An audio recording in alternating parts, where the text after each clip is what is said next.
জুম্মা মোবারক সবাইকে। শুক্রবার দিন সকল মধ্যবিত্ত এবং সকল মুসলমানের ঘরে ঈদের মতো হয়ে যায়, ঈদের একটা দিনের মতো আনন্দ পায়। হ্যালো এভরিওয়ান, আসসালামু আলাইকুম। আমার ছোট পরিবারের সবাই কেমন আছেন?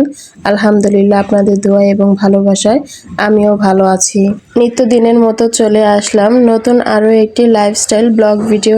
আমার প্রিয় আপু ভাইয়েরা, আঙ্কেল আন্টিরা, আমার ছোট্ট ছোট্ট সোনামণিরা, যে যেখান থেকেই আমার এই ছোট্ট ভিডিওটা দেখছেন না কেন, সবাইকে আমার ছোট্ট পরিবারে আমন্ত্রণ জানাচ্ছি। আয়শাস মম চ্যানেল থেকে আমি পাপি। আজকে শুক্রবারের একটা দিনের ব্লগ ছিল এটা। আমি সকাল থেকেই আমার সংসারের কাজকর্ম শুরু করে দিয়েছি।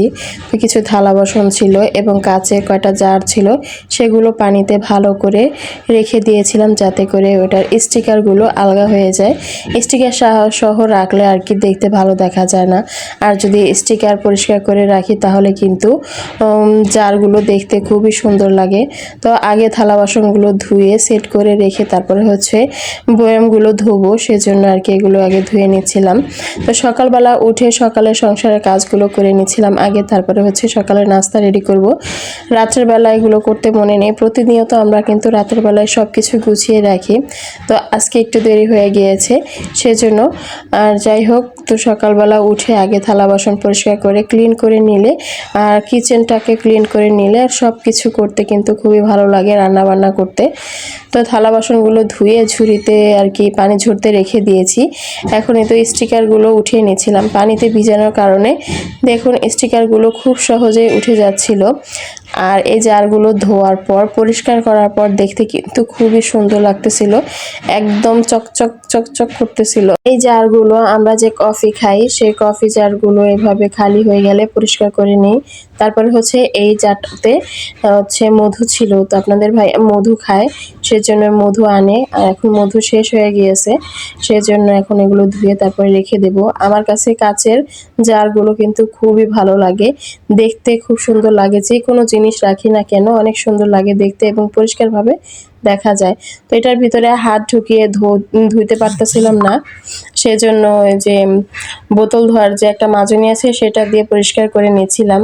তো যখন এটার মুখাগুলো আর কি ঢাকনাগুলো ধুইতেছিলাম তখন দেখি এটার ভিতরে স্টিকার লাগানো আছে, এগুলো আলগা উঠানো যাবে।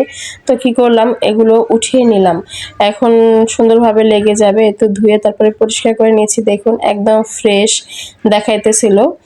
যাই হোক, এখন হচ্ছে এগুলো সব শেষ করে আজকে সকালের নাস্তা, কালকে সন্ধ্যার সময় যেই কেক বানাইছিলাম সেটা রয়ে গেছে, হালুয়া বানাইছিলাম সেটাও রয়ে গেছে।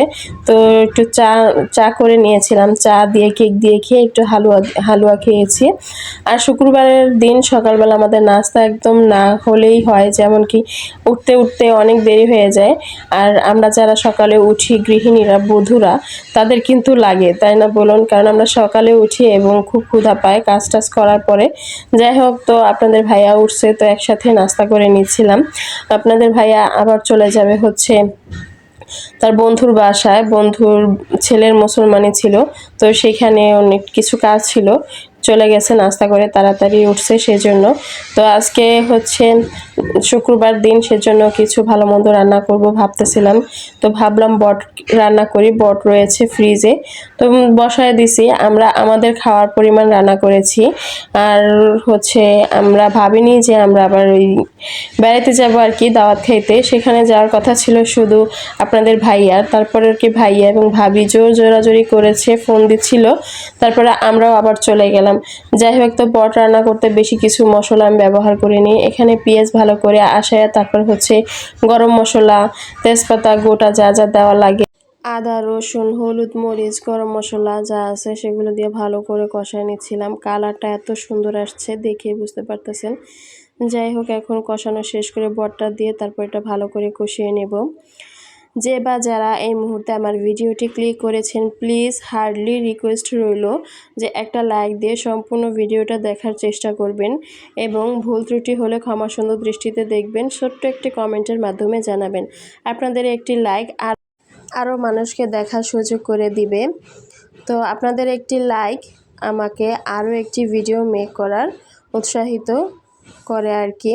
আশা করি আমার ছোট ছোট ব্লগ ভিডিওটি আপনাদের কাছে ভালো লাগবে, আর ভালো লেগে থাকলে আপনাদের ফ্রেন্ডস এবং ফ্যামিলির মাঝে শেয়ার করে দিবেন। আমার ছোট্ট চ্যানেলটি সাবস্ক্রাইব করে আমার পাশে বন্ধু হয়ে থেকে যেতে পারেন।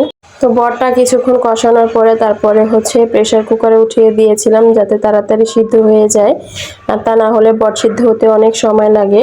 তারপরে কিছুটা জিরা দিয়ে নামিয়ে নিয়েছি। এখন গোসল করে নামাজ পড়ে আমরা চলে গেলাম হচ্ছে ভাইয়ার বাসায় আর কি। তো সেখানে যাওয়ার পর আমাদেরকে শরবত দিয়েছে। এখানে মাতবুরি করতেছিল কে জানেন? এখানে মাতবুরি করতেছিল হচ্ছে আপনাদের ভাইয়া। উনি সবকিছু করতেছিল, বাজার সদাই করছে, বাবুর্চি ঠিক করে দিছে।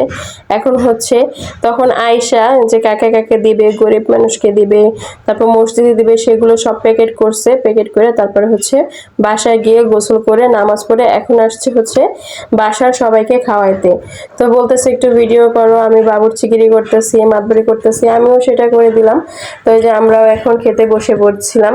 তো যে আমার সোনামণিও ও খাইতেছিল, শুধু আলু খাইছে, বিরিয়ানি 2-3টা একদমই খায় না, বিরিয়ানি খুব পছন্দ করে না ও।